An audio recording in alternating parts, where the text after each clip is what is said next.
Welcome to Kenton Teaches. Enjoy the video. In this video, I will compare Excel vs Advanced Excel Full Comparison.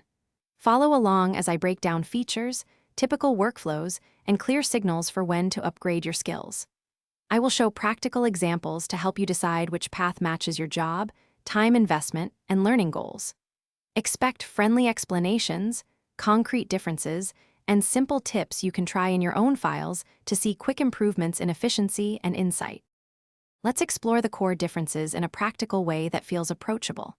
Basic Excel is great for everyday tracking, formulas, and simple pivots, while Advanced Excel adds automation, macros, and data transformation tools. I'll explain when to use Power Query, when a macro saves hours, and how dynamic arrays change formula design. You'll hear real examples so you can test specific workflows and pick the most useful tools for your tasks. Deciding to learn Advanced Excel often comes down to time saved and data complexity.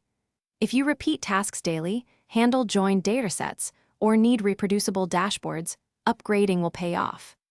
I'll outline clear signs that a skill investment makes sense, plus quick wins like recording a macro, using Power Query for merges, and starting with structured tables. These practical steps help you improve output quality while keeping the learning curve manageable. Thanks for watching. Please subscribe if this video was helpful.